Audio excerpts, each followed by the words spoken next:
Welcome to Discovering. Well, Mother Nature has been pretty moody these last couple of weeks, with days in the 80s causing rapid snowmelt and flooding to snowstorms dropping multiple inches across the Upper Peninsula. It doesn't make getting outdoors too enticing. So tonight, we look back on a story from a couple of years ago when it was warm and sunny, and we explore what makes the Copper Country the Copper Country. The secret streams that flow beneath the cliffs of colored stone. Forests thick and healthy with birch and pine and oak. Surrounded by the greatest lakes this world has ever known. The black bear's awesome presence as he roams the hills and fields. Call of the timber wolf, the loon's lonesome trill. The eagle soaring high above, the trout lies deep and still. These are what I treasure, the only way I measure feelings that I have for this fine land. There is so much to discover when you're a long-time lover of northern Michigan.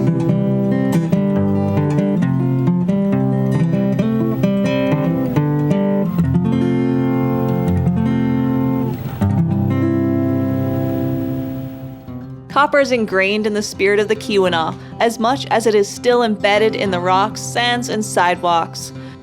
It's almost impossible to escape copper.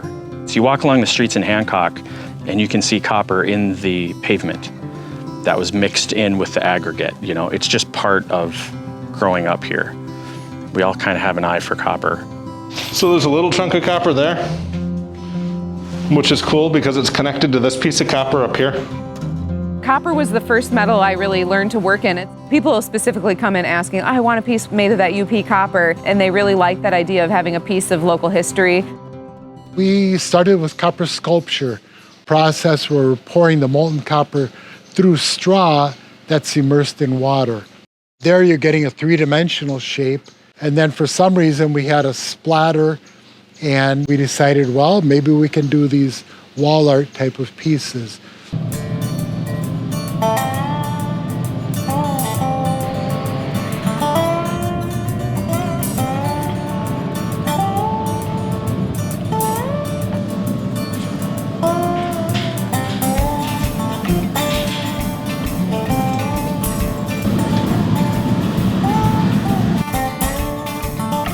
Basically on the splash copper, we're taking our trimmings from the lapidary operations, anything from the tumbling, and we're using as much as we can the local resource that's available, melt it down. The copper will melt at 1950 degrees Fahrenheit, plus or minus, but we're pouring it about 2200 degrees.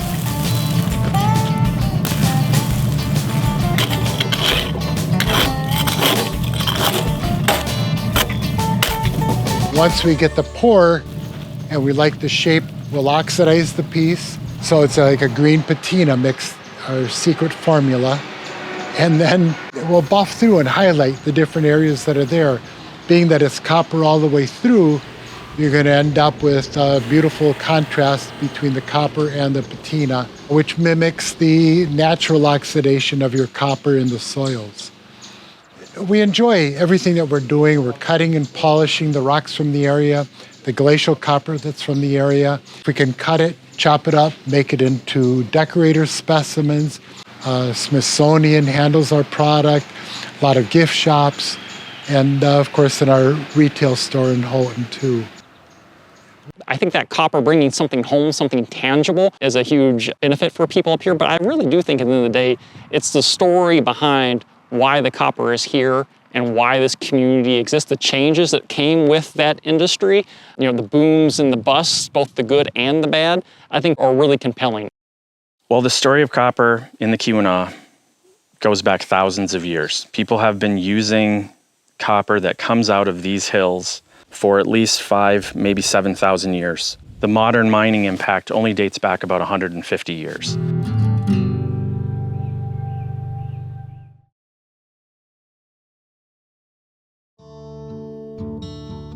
And the unique thing about the area is not that we have native copper. If you go to Arizona or Russia, a lot of other big copper districts, you will find native metallic copper in place. But what unique is to this area is the sheer quantity of native copper. It's the only place in the world where you're not mining copper sulfides, copper oxides, you're mining chunks of metal underground for a profit. And that is unique to the world over, that's unique to this district. So how did this small sliver of land create such a massive amount of pure copper? I needed an expert in geology. Cue Professor Bornhorst. The Keweenaw Peninsula's geology is quite special. There's a major geologic structure that's about 1.1 billion years old that starts in Kansas and comes up through Minnesota, follows the arc of Lake Superior, and goes through lower Michigan. This structure is called the Mid-Continent Rift System. And we're going to talk a little bit today about the geology of the Mid-Continent Rift, since it dominates the topography and geology of the western upper peninsula here of Michigan, particularly the Keweenaw Peninsula. So shown here on this map in color are the rocks that are associated with this major geologic structure. But all the rocks under Lake Superior are also dominated by this structure, the Mid-Continent Rift. So what is a rift? So let's talk about what a rift is. A rift is an area of the Earth's crust where hot rocks from depth rise and move outward. That outward movement causes the crust to stretch and to thin. And during that process of thinning, faults occur. Since these are hot rocks that rise, they produce magmas that then rise along these faults and fill this thinning crust. These rocks are usually basalt lava flows like you would see from Hawaii. As the rift continues to develop, you notice that the crust continues to thin, and we have a huge thickness of these rocks in green, which are basalts. And in the case of the Keweenaw Peninsula, among these rocks is one particular outstanding lava flow that is over 1,000 feet thick and is located from the tip of the Keweenaw Peninsula all the way down to Houghton. And we call that lava flow the Greenstone Flow. This lava flow is arguably the world's largest single lava flow in terms of total volume of material. Over 1,000 cubic kilometers of magma were erupted into this one single lava flow. It's absolutely huge lava flow. So the rift then produced a large thickness of basalt lava flows. And these basalt lava flows were then overlain by sandstones and gravels. And late in the history of this rift, another very special event occurred. And that special event was the squeezing of this whole area and compression. And the reason for that is so special is because it's during that particular time that many faults and fractures were produced, and hot waters from deep within the rift moved upward and cooled and precipitated native copper in the tops of lava flows and sedimentary rocks in between them. This is a really nice sample that was cut with a rock saw. And so you can see you have your calcite in there, and then you have your basalt, which is black, and you have your copper, which is copper colored. This piece was lacquered so the copper doesn't oxidize. But it kind of shows how the copper would have filled in the cracks in the basalt. So the native copper deposits of the Keweenaw Peninsula extend essentially all the way from Copper Harbor all the way down south of Houghton. On this map here, you'll see here in brown are native copper occurrences, and these lines here represent veins. Now a vein is an area where you have basically a vertical crack in the rocks or an open space, and waters and fluids move along that crack and then precipitate out minerals that fill that crack. Among those minerals is native copper. Native copper essentially just means that it's pure copper. It's only the element copper. Our copper is 99% pure copper underground. Our only impurity typically is silver, which is a benefit in most things. Any copper is used for electrical wiring, electrical transmission lines. This was the preferred copper for that.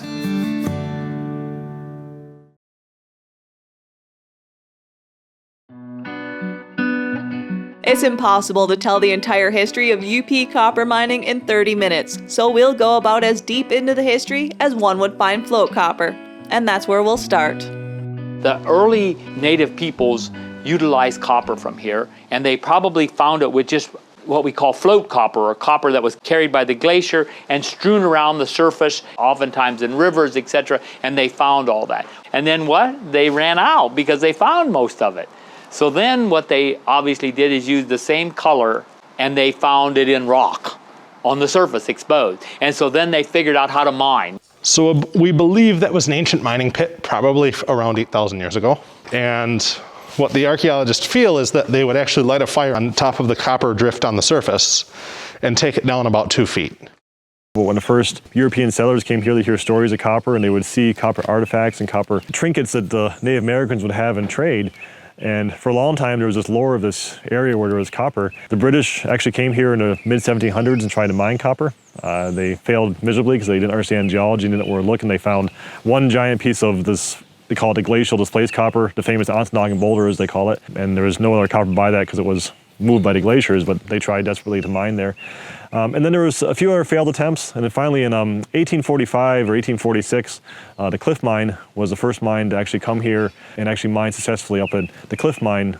So it was the first place to make money, and it made money at a time when the copper country was maybe not going to happen. People were a little bit afraid to invest, and so it proved to investors that you could bring money here, you could bring people here, and develop this area. They discovered the vein at the top of the bluff, but it was only maybe an inch thick. And then they came down halfway, and it was only a couple inches thick. And then they came down to the base of the bluff here, or the cliff, and they found that it was over a foot wide, the vein. And then they dug in and they found a 70-ton mass of copper. This is kind of like the incubator for ideas in terms of how copper mining was going to proceed. So if you go to the Quincy mine, you're going to see big, huge pieces of technology, big shaft rock house, a big engine hoist, things like that. All of those ideas had their genesis here, just at a much, much smaller scale. In the late 1850s and early 1960s, more mines opened, including the Quincy mine, located just north of Hancock. The Quincy mine, that was the deepest mine shaft, there were 9,200 feet. That was the deepest mine shaft in the entire North American continent until almost 1990. Shaft number 2 reached down 92 levels, so it'd be a little deeper. Okay. The richest native copper lode was discovered in the 1860s underneath present-day Calumet. In 1871, the Calumet and Hecla mining companies merged and became one of the world's largest and richest copper mines. Throughout this period, companies created better mining, milling, and smelting technologies to extract and process copper. Underground, the men had done all the mining by hand. Now, originally the drilling would have looked a little something like this. So you'd have a drill steel. It would have been much longer. Put it in the wall. You'd have one guy holding it and 2 guys with sledgehammers, and they'd strike it, drill about 14 holes, and then pack them full of black powder and blast them. Mining practices modernized in the 1880s with power rock drills and dynamite. One man runs the drill into the wall 6 to 8 feet, already doubling what the men initially were doing. Another man's job is to pour water on this to cool the drill. A lot of people don't realize it, but around 1900, which was the peak of this mining area here, the Keweenaw copper mines controlled the whole copper market. They were the biggest producers, they had the best quality copper, and literally they were the go-to place for copper in the whole worldwide. I believe in 1916, they produced almost 300 million pounds of copper in that 1 year alone. From 1845 to 1960, the total production of Michigan's copper mines totaled over 11 billion pounds. It really reached its heyday in the early 20th century and then began kind of a slow decline that didn't fully stop until the 1960s. Activities then moved further west out to the White Pine Mine, but it was a very different type of mining than what you saw here. And they closed down in 1998 as the last mining operation in this area. When they were operating, I used to get a lot of copper, especially the big sheet copper pieces that we always cleaned up for specimens. Now those are very, very rare and very collectible.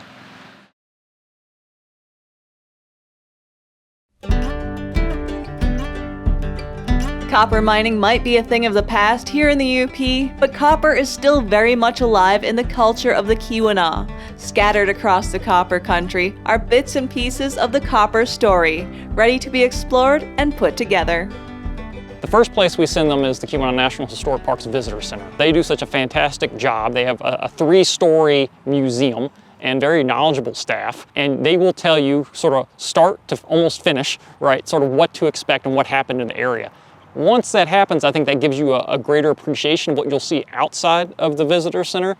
Places like the Coppertown USA Mining Museum, which is right behind us here. But once they have the opportunity to visit some of these other sites, we encourage people to go outside and get on trails. You know, one of the most popular attractions in the Keweenaw are these things called ghost towns.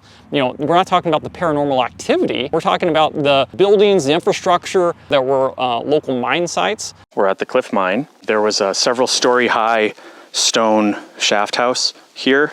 As you can see, that's all collapsed now. All that remains is that large wall. So workers came in through this causeway here and then descended into the mine right behind where you're standing. The Keweenaw County Road Commission owns the property, and there aren't formal tours here, but there is kind of an informal trail system. For me, what makes this site awesome is that it has an opportunity for discovery. So you can kind of experience the site on your own and ask your own questions, and then hopefully go out and search for those answers somewhere, whether it's at a museum or another one of the historic mine sites that offer tours. Of the Quincy mine, right outside of Hancock, where you can actually go in, take a tram, go underground and see what it was really like to work in the 1860s in an active copper mine. So for every 2,000 pounds of rock, 40 pounds of it would be copper. There are a number of other mines that can be toured, including the Delaware mine, the Adventure mine down in Ontonagon County. Actually, the Adventure is the original name. It's not a tourist name. It was always called the Adventure Mining Company from 1850 onward. So we do offer a few different tours here. The basic ones are going in the first level of mine. We're walking on mostly level ground. Is an old stope, and a stope is a room underground in which they removed copper. And then beyond that, we have a longer one, which uses ropeworks and rappelling. You're in a harness going down an interior shaft down to the second level of the mine. And then finally, we do offer what we call a captain's tour, which is about 6 hours long, and that goes through the whole second level of the mine. We strive at a mine site here to leave everything as it was on the site. From underground, we have no electric lights. We require to have hard hats and headlamps. Try to minimize the modern impact of the mine site and leave it as it was. The importance of the Quincy Smelter is that it's an excellent way to get the story of not just the mining of copper, but also what happened at the end, when that copper is melted down into marketable raw products that can then be shipped out on giant steamships that went back east or to Chicago or Detroit. And then from there, it could be rolled into copper wire to help the electrification of America. And so they'd fill the mold and that would swing around here. Now each of these ladles has a specific opening, as you can see, and each ladle has a specific mold that matches the opening. The A.E. Seaman Mineral Museum in Houghton is a must-stop for anyone interested in our copper legacy. Well, when you enter the museum, there's a very large sheet of native copper from the White Pine Mine, so that's very impressive. Just past that, our best exhibit of our most important specimens has a lot of native copper there, and then just beyond that is a whole gallery devoted to the Keweenaw. And this takes you through some of the mine history, going from the early miners on through more modern times. And then the other thing we're really well known for in the area is the copper that's included in the calcites. You can see the untarnished color of the copper. Searching for native copper here is definitely a treasure hunt. The museum, along with Keweenaw Gem and Gift, hosts an annual Mineral Days event, providing legal surface-prepared mineral collecting on rock piles of former native copper mines. This is a central mine. It was one of the largest vein deposits in the Keweenaw. It's only a few miles from the Cliff deposit. This site is owned by Keweenaw County, and you're allowed to come here, but not when there's people working here. So when the gates open, you can't come because they're obviously hauling rock in and out. But when the gates closed and there's no action in here, then people are allowed to come here and collect. That's a chisel chip. When they were mining the copper in here, they didn't have a good way to cut the big chunks of copper apart. And so they had to use chisels. And they wind up with chips like that of copper. People are finding the copper here today by the use of a metal detector. You can find copper just by looking down and seeing the right colors. And there's luck involved in this. So you don't come out here expecting you're going to get rich. You come out here to have fun and be outside. And it's the thrill and excitement of finding something on your own and making a discovery from this rock pile. From museums to mine tours to digging in the dirt to creating art, there are plenty of ways to experience the rich copper history here in the UP.